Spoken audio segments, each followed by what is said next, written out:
On a tous entendu parler de la Constitution un jour, mais c'est quoi exactement? La Constitution, c'est le texte fondateur d'une nation. En Allemagne d'ailleurs, on l'appelle la loi fondamentale.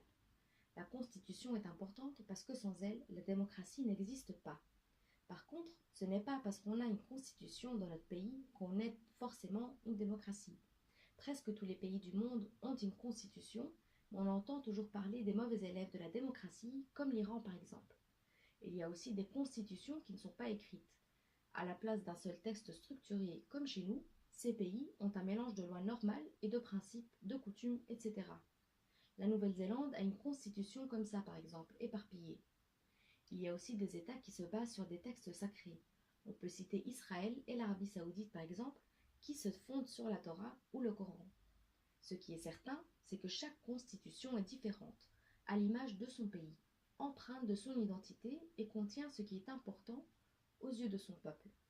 En Belgique, c'est la star de notre ordre juridique. Elle est presque sacrée. C'est la reine chez nous. Elle regarde les autres lois de haut et les juge sans pitié.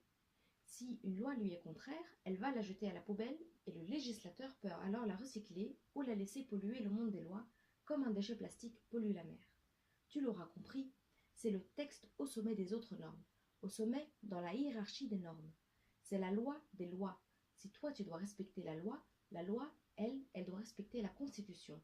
Mais ça c'était avant. Aujourd'hui, la Constitution a une sorte de supérieur, la Convention européenne des droits de l'homme et les traités qui ont créé l'Europe. De l'intérieur du pays, elle est vampirisée par le fédéralisme. Son autorité la quitte en douce et va s'installer ailleurs, lentement mais sûrement.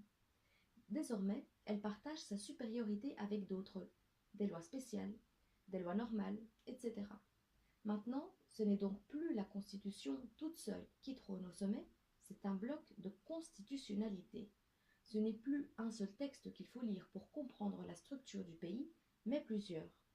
La Constitution, ce n'est pas si simple comme vous le voyez, mais c'est facile à comprendre pour celui qui veut apprendre. Cette série de vidéos va donc vous expliquer simplement et clairement les petites subtilités de notre texte sacré, parce que connaître les règles du système est important pour être un citoyen conscient.